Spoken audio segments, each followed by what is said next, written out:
is right. Chasing stars and holding you. I can't see the end, but we'll see it through.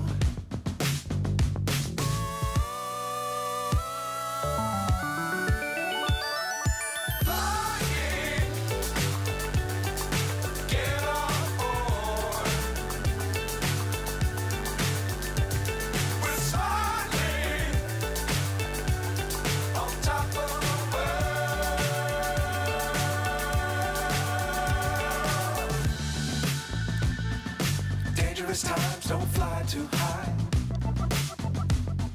Be sure to keep the ground in sight. Fly forever if you keep it tight. Love the world, but keep the sky on your mind.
We are now live.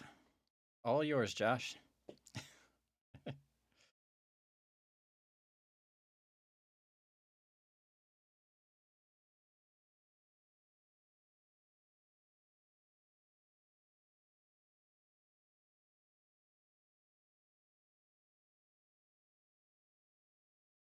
Oh, I don't think I've got... Am I not getting your audio sent out to the YouTube? What did I do? Hang on a second here. I bet they have my audio. I need to change this to go to a different output device. Now if you talk, Josh, I bet they can. Tests. Now they can hear you. Can you hear me now? All right, cool, guys. So technical difficulties aside, I mean, it wouldn't be an FPV FC town hall if somebody didn't have some. Usually it's Dave. But all right, guys. So starting over, welcome to another FPV FC town hall. As noticed, Dave is absent tonight. He is resting. He wasn't feeling very well this evening. So he'll be sure to join us on our next one. But we do have Alex, Dan, Rob, and myself. So we'll go ahead and get started with some news here. Let me get this shared.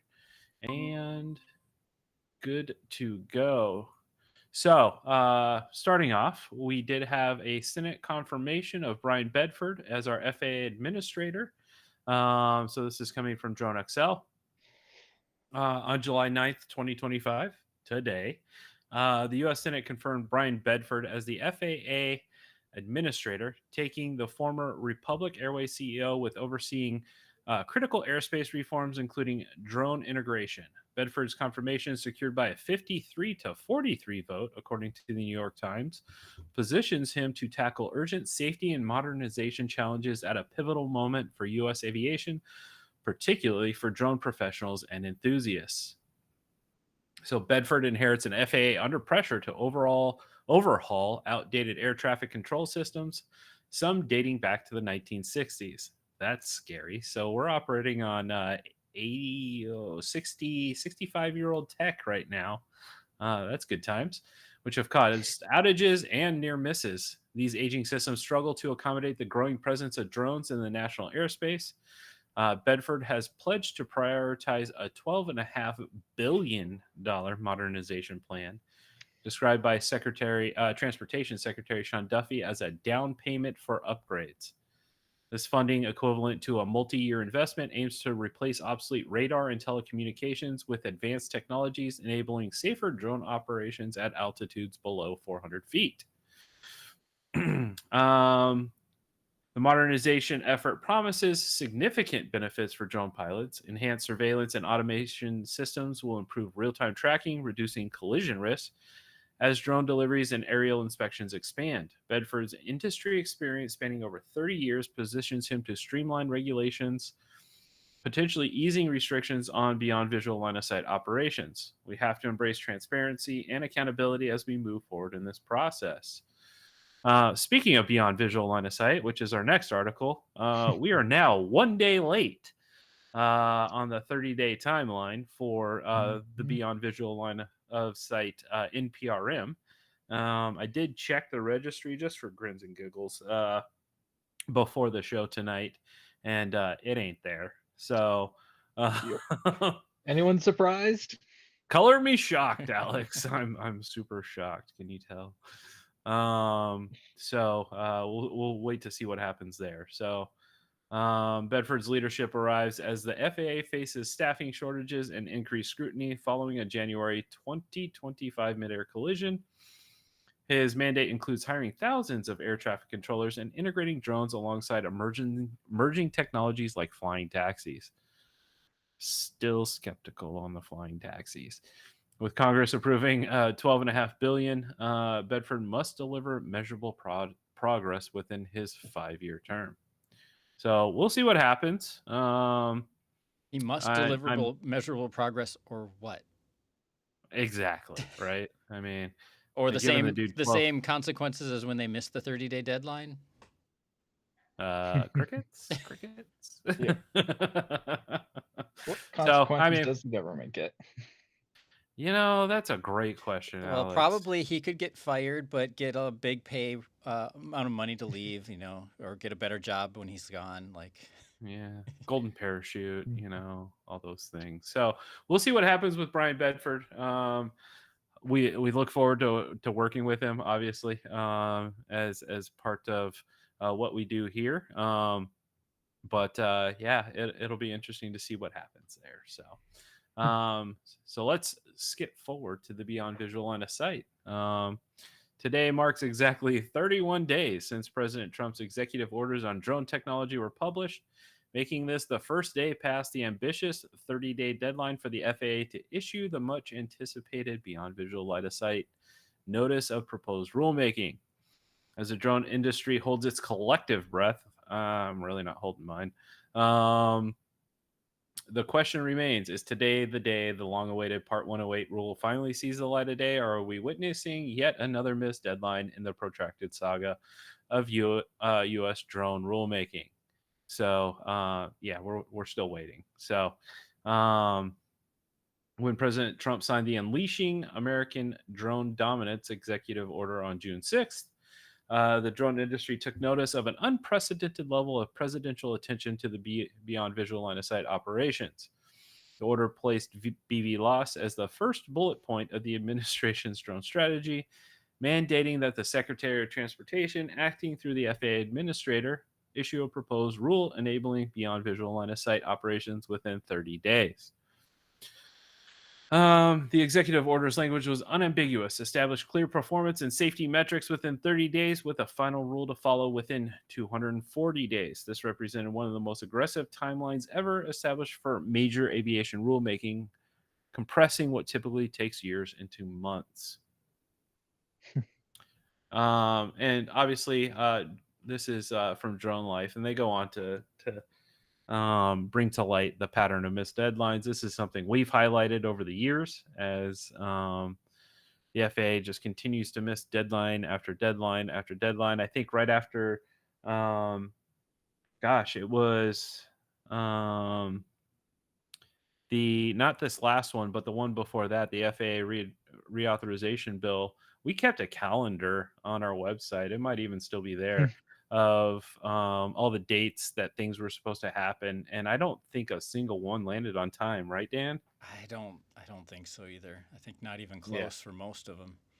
Yeah, it was it was scary, way past overdue, and some of them they didn't even do. It was just like, meh, we forgot about this one.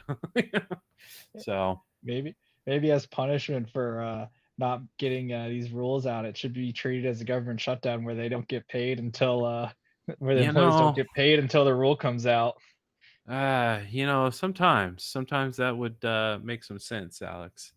So the repeated delays have created a palpable sense of frustration within the drone industry. As industry leaders noted in October 2024, the deadline to issue an NPRM has passed, and it's now our understanding that the proposed rule may not be issued until January 2025. We are far past that now. The prediction has now proven overly optimistic as we've moved well past that into July. Vic Moss, CEO and co-founder of the Drone Service Providers Alliance, had expressed enthusiasm in an earlier article about the presidential attention to BV loss operations, noting that it's exciting to see President Trump so excited about Part 108.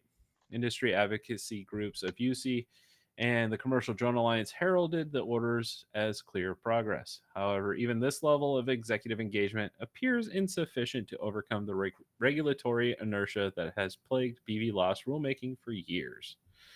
Apparently, even the president's executive order is toothless.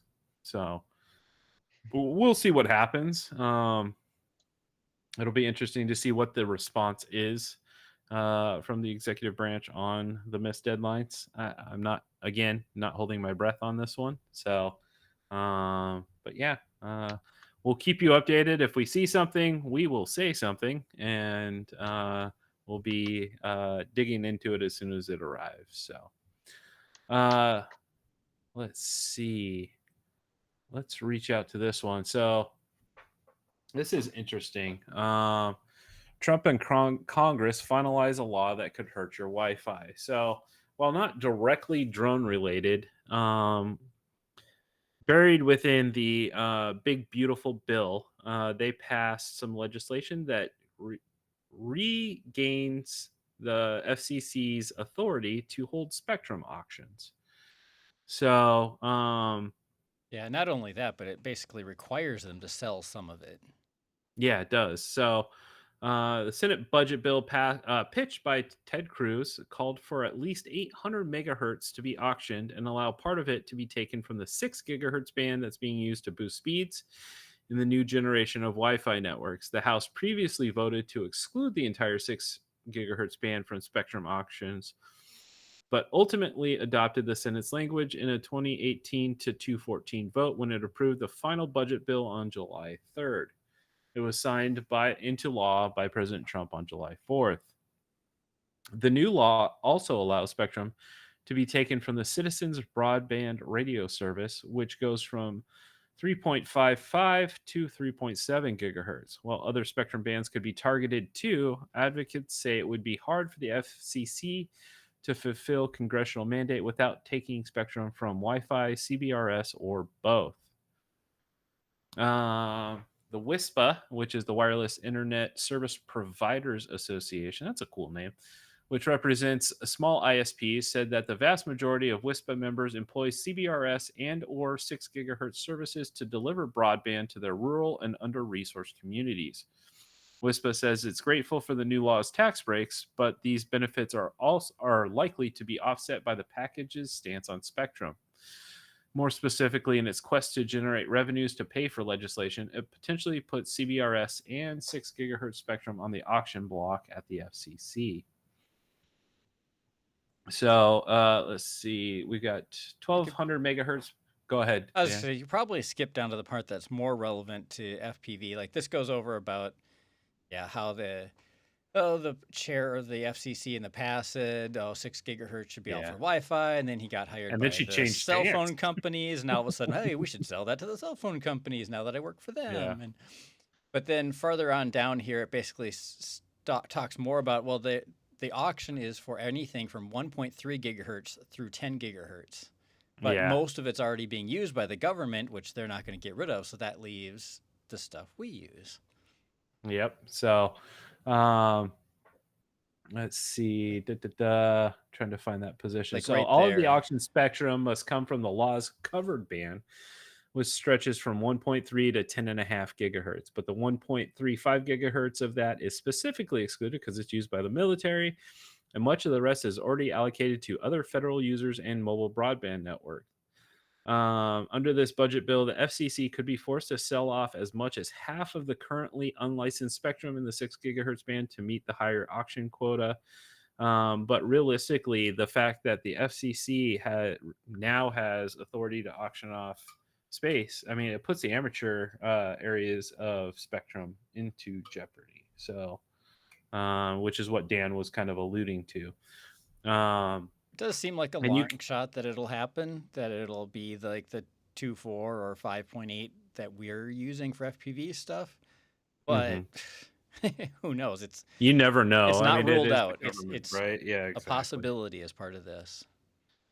Yeah, so not the greatest news ever for sure. But I guess we'll see what happens. But they're saying, I mean, it could be impacts on Wi-Fi. It could be impacts on hobbyist communications, the stuff we use for command and control and video transmission. So there's I a guess whole lot it up wouldn't in go the air down to there. 900 megahertz. So I mean, stuff yeah, like all your long Crossfire range. and that low megahertz would be safe from this. But Right. yeah, you're not going to be sending your video over that.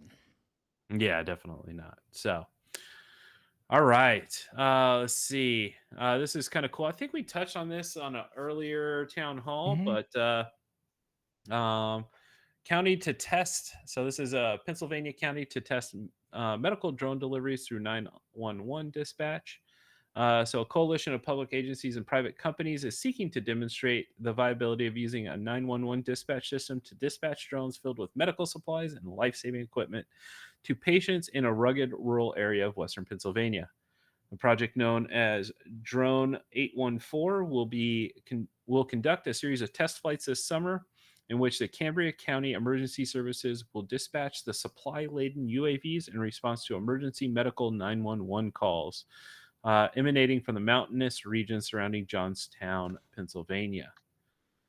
Glenn Ponas, project manager of Drone 814, said the new system will be tried out during 2-week testing periods, one in July and one in August.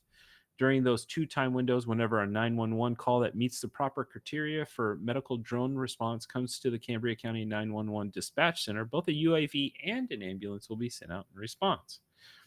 We look for examples at possible heart attacks, possible drug overdoses, anaphylactic shock, extensive bleeding in limbs where tourniquets can be applied, or low blood sugar, said Ponas, an executive director of Arium, a nonprofit corporation that promotes aviation innovation and workforce development in Pennsylvania.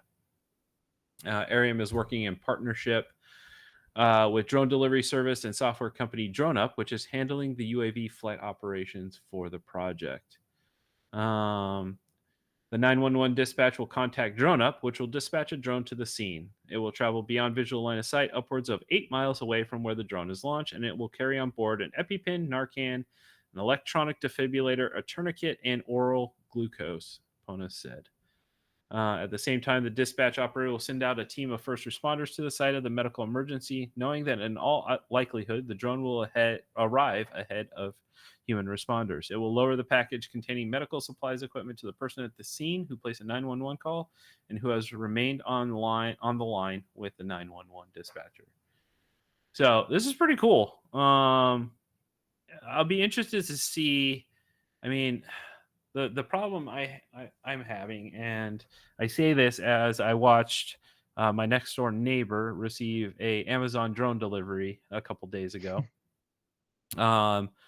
By the way, incredibly loud. I was watching TV in my living room, and I heard it coming, and I knew instantly what it was. I ran outside. I was no more than 10 feet away from this thing. It was huge. If you've not seen one in person, they are massive. But So you caught Santa Claus. I did catch Santa Claus. I definitely did. And it came down relatively slowly. And the best analogy I have for it is the little door open and it pooped out its package. And then it ascended very slowly, and then it transitioned into forward flight, and it kind of tilted and allows the wings to kind of take some efficiency for it. But really loud, like it was impressively loud. So I'll be interested to hear the feedback on those. It was overpowering my TV sound system, and yeah, it was. And It it's was not like interesting. Arizona in the summer. You've got your windows open and enjoying the No, the, the breeze. no, not at all.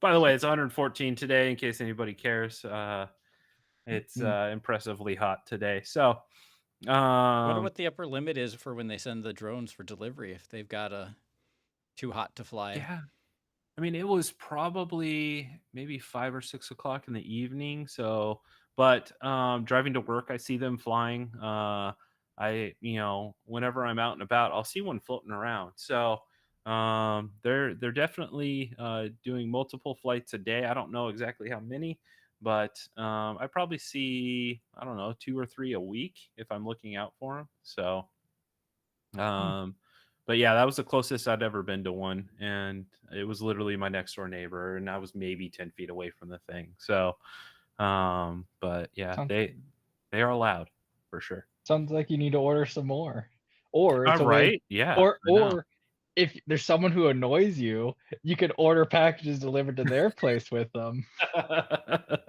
Now that would just, be fun. just order confetti for people, right? But yeah, it just opens its little back door. It lowered to a maybe. It was lower than I thought it would be, to be honest. It was maybe 15 feet in the air before it dropped its package. So it was pretty impressive. It was below my roof line for sure. So, but yeah. In relation to that, and going back to the article, the one thing that I said was it comes down rather slow. It drops its package and it goes up. But so, I mean, when time's a factor, how fast is it dropping these packages to these people? I mean, especially in cases of massive hemorrhaging or anything where a tourniquet would need to be used. And then, um, hopefully it's carrying some detailed instructions on how to apply these things, because a tourniquet's only as valuable as somebody who knows how to apply it, right? Maybe if Uh, they know what their package I think is the and it's not operator, fragile, they could since they're on the drop it from phone, higher. that's probably accurate, Alex. Yeah. and then also I get the other way to compare it is what is the time difference? Like even if it does have to descend slowly, what's the time difference of an ambulance or Oh fire yeah. or policeman coming out there to do the same job? So maybe it still does have to descend. Maybe it still is descending slower, but that's still It's still 5 minutes faster. faster Yeah, than 100%. someone else coming out there. Yeah, for sure. Well, like AEDs, they talk to you. They tell you what Yes, to do. 100%. Yeah. So I wonder if there's some kind of protocol built into it to walk them through it. Yeah.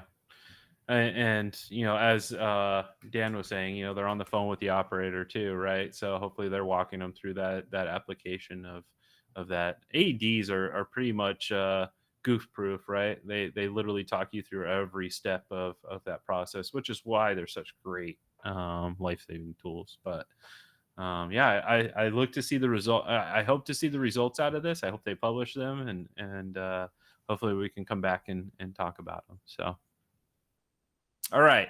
So we got drones for good. We've got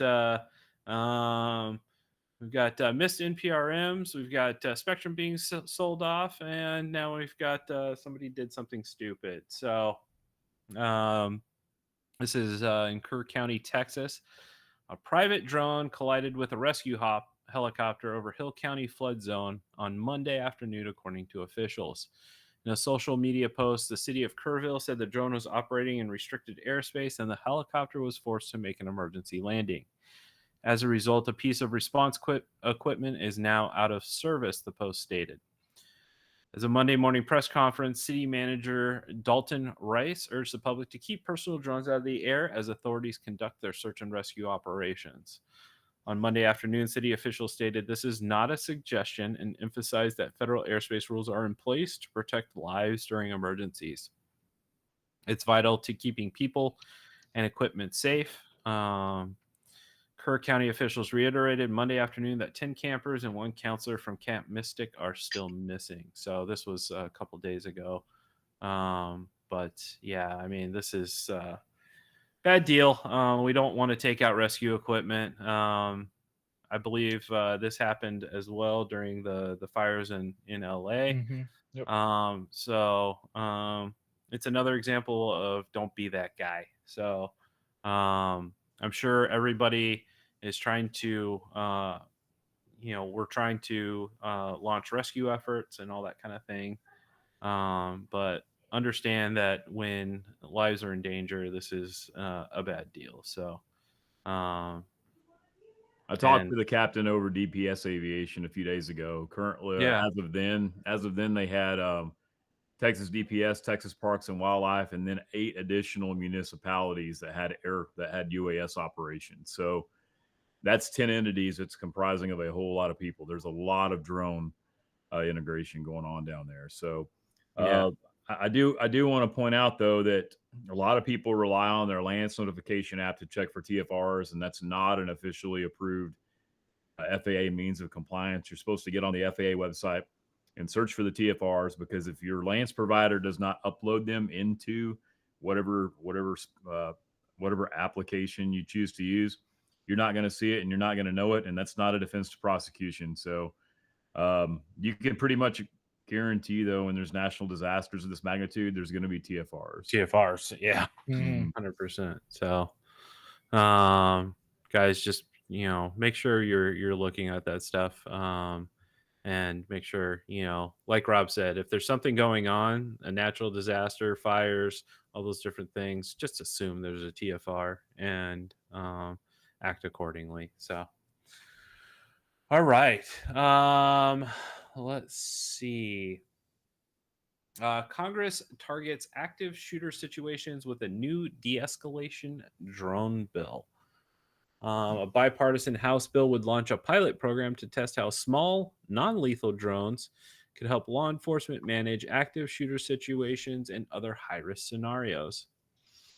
On May 23rd, 2025, Representative Troy Niels introduced the De-Escalation Drone Pilot Program Act of 2025. It's House Resolution 3598, proposing a new approach to one of America's most pressing public safety challenges. The bill would establish a FAA pilot program to test how small, non-lethal drones equipped with de-escalation tools could assist law enforcement during active shooter situations. That just gives me more questions. Hopefully this answers them. So the legislation requires the FAA to establish a pilot program within 2 months of enactment. We'll stretch that to 2 years. Focusing specifically on active shooter situations and other high-risk scenarios where maintaining distance between law enforcement and potential threats could improve safety outcomes. The program would example several key areas: review of non-lethal weapons that can be attached to drones, training protocols for law enforcement personnel, operational safety guidelines, and effectiveness assessment of drones in indoor active shooter events. Equipment specifications are carefully defined in this bill. The drones would be strictly prohibited from carrying any weapons as defined by existing law, but could be equipped with various non-lethal devices, including sound distraction emitters, cameras, and targeting sensors, speakers, and strobe lights. The bill reaffirms existing prohibitions regarding unmanned aircraft armed with dangerous weapons under Section 363 of the FAA Reauthorization Act of 2018, ensuring that the drones remain focused on de-escalation rather than enforcement. The bill has attracted significant bipartisan support. They say that. 17 co-sponsors, 16 Republicans, and 1 Democrat. That doesn't seem like significant bipartisan, but, throwing that out there. Representative Niels has established himself as a leading voice on drone policy in Congress, particularly for law enforcement applications. As a former law enforcement officer and sheriff, he brings practical experience to the legislative process. In February 2025, Niels co-introduced the bipartisan Directing Resources for Officers Navigating Emergencies of 2025. This legislation would allow law enforcement agencies to use federal grants from the Edward Byrne Memorial Justice Assistance Grant and Community-Oriented Policing Services programs to purchase and operate drones. And then in 2023, NEOS introduced the Drone Research and Innovation for Law Enforcement Act of 2023, which aimed to establish a pilot research program for the FAA for non-lethal de-escalation unmanned aerial vehicles. That bill also included requirements for devices to be manufactured in the United States and focused on reducing reliance on Chinese manufactured systems. So I want to see them both argue that drones over 250 grams are lethal and dangerous and should be highly regulated. Oh, but by the way, they're also non-lethal and should be used in this case. Yeah, but indoors, the FAA doesn't have jurisdiction over them. That's kind of the funny thing about it. So my question here is twofold, right? So Rob, number one, what do you feel like the effectiveness of something like this would be? As somebody who works in this field, I mean, extensively, right? So I have mixed feelings on it. So it's coincidental that this article popped up this week. There's a demo in DFW next week from Campus Guardian Angel.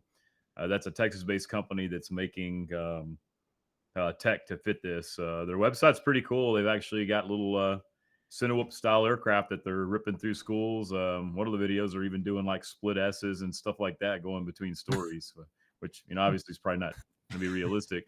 But essentially, the premise of like the Campus Guardian Angel is you have somebody in a central operations center and they're flying DFR in a school. So I think it could be effective, but you have a lot of things to think about, like access control, because drones can't open doors.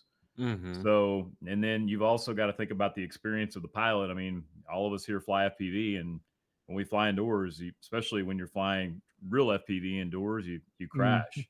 Mm-hmm. So, I mean, could it be a solution? I think it depends on what it's outfitted with. I think it depends on the experience of the pilot. And I think it depends on also, the exact scenario, because somebody barricades himself in a room, this may not be the right tool, but they're in a common area. Yeah, it might work. All right. So my second question is with the FAA establishing a pilot program for, indoor active shooter events, are we indirectly giving FAA authorization to Regulate authority over indoor airspace?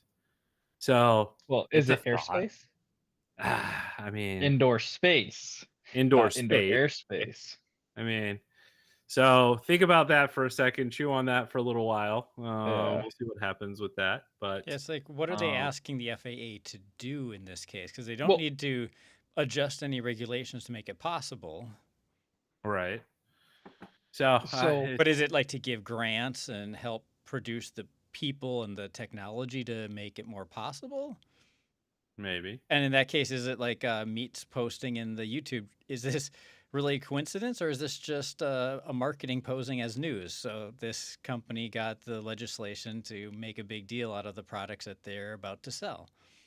It's possible as well, too, right?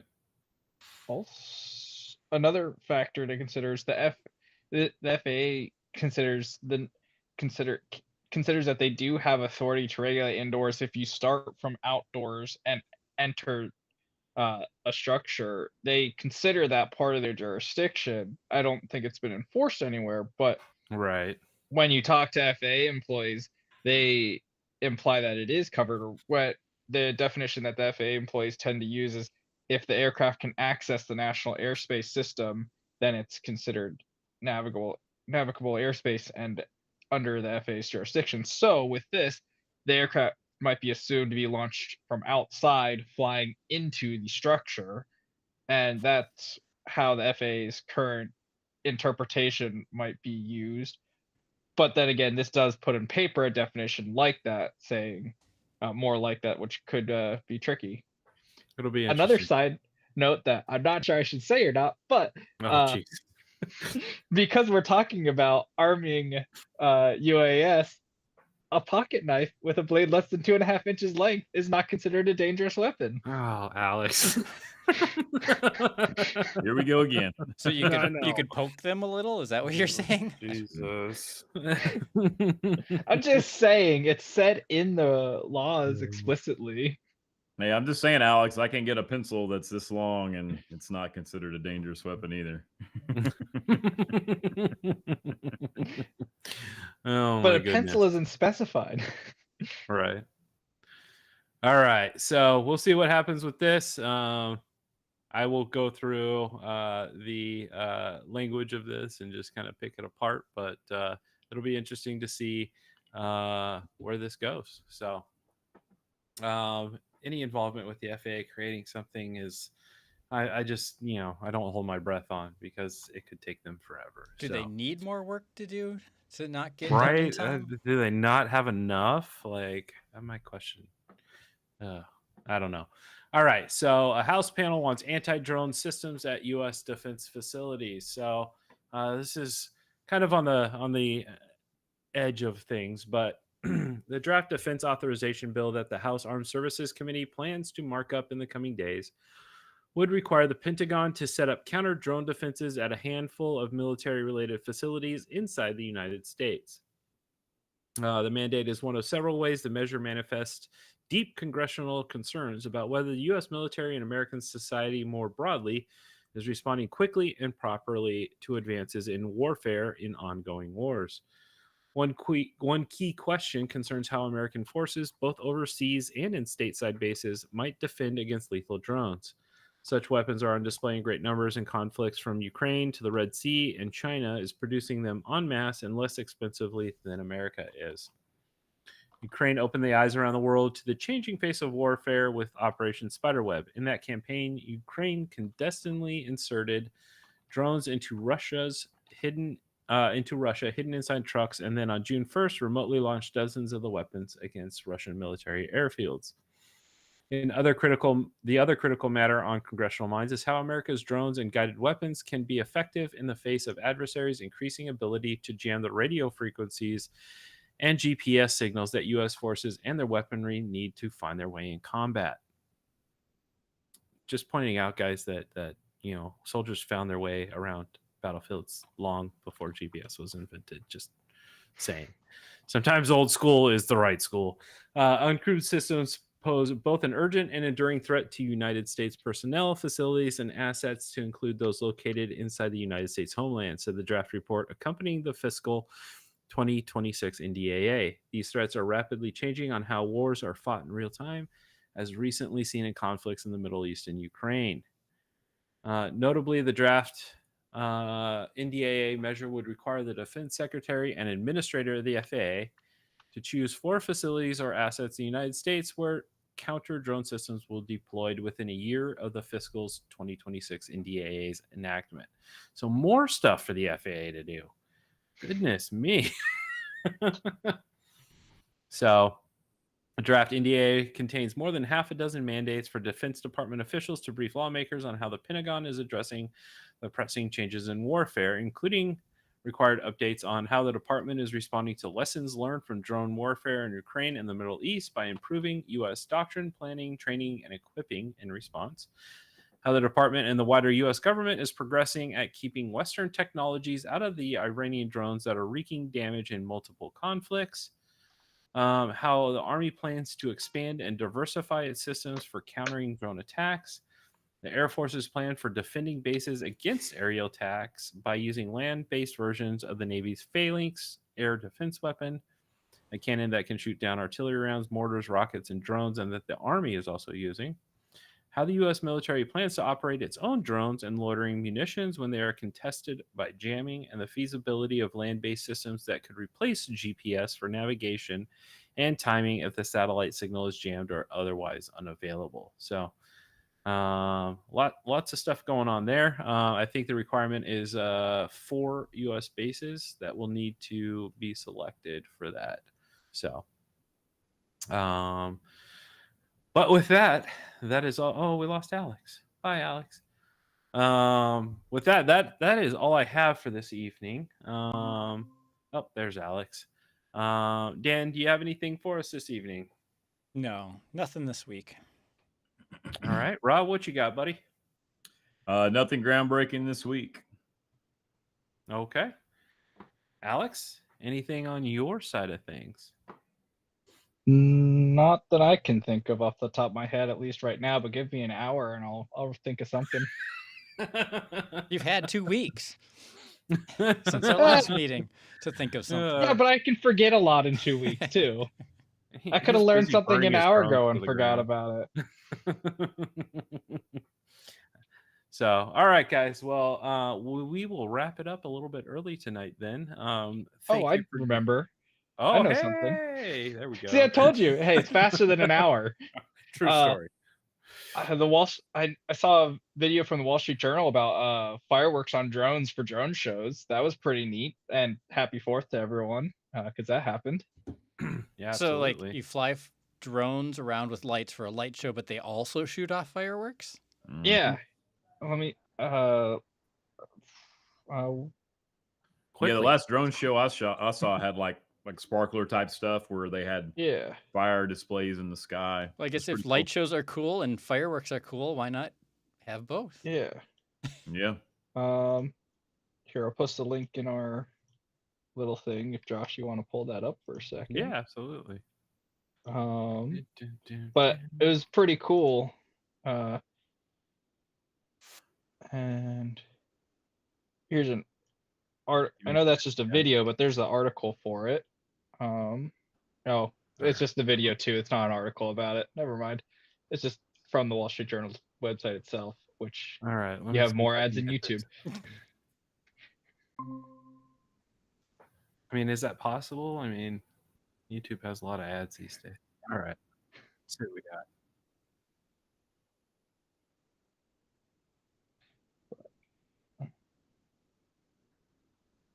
Pretty cool though. It is Yeah, pretty it's, cool. pretty neat. And I talked a little bit about how they offset the different layers of the drones. They'll have one layer of the fireworks, one of one light, another of another, and then like 4 different layers. So it's 3-dimensional. But when you're looking at it from a distance, it all looks in the same plane. Interesting. This They had to is. show the drones falling out of the sky in Florida with that incident. Oh, yeah. Drone shows lose at least a couple of drones per show. I don't, at least that's a statistic that I've heard and witnessed plenty of times. Oh, super.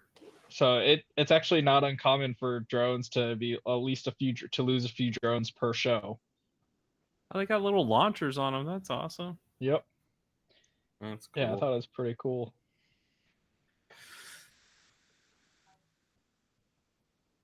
And Pretty it's a separate impressive. control system for the fireworks from the aircraft, so it's so redundancy for communications, so you don't blow up something on accident.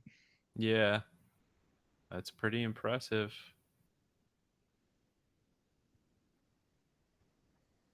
But yeah. Super cool. Oh, Fantastic Four. Woo. But yeah. Man, those So control there's something systems there are too. cool. Yeah, so check out that video. This is from the Wall Street Journal, Pyro Drone Shows, the future of July 4th fireworks. So I guess Arizona, we had our first drone show on the 4th. I wasn't able to attend. I was working, but I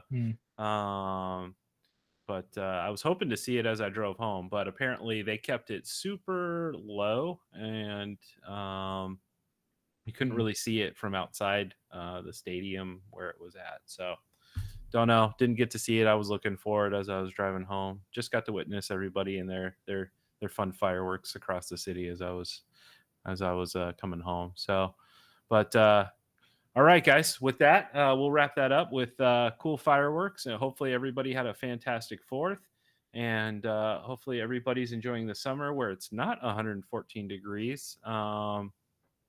Obviously, lots of things going on in the country right now, but we will keep an eye on it, and then hopefully as the NPRM comes out, we will get that information if it comes out anytime soon. So if not, we'll continue ragging on the FAA for their lateness, as we always do. But with that, I'll let you guys go. You all have a great night, and we'll see you again in 2 weeks. Thanks, guys. Appreciate you. Thanks, Josh. So yeah. Yeah.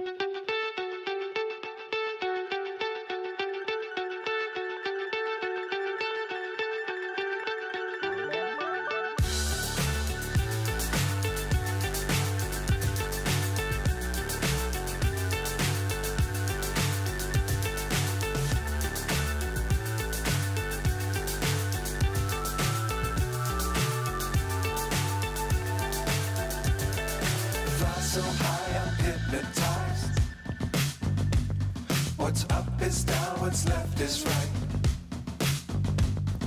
Chasing stars and holding you. I can't see the end, but we'll see it through.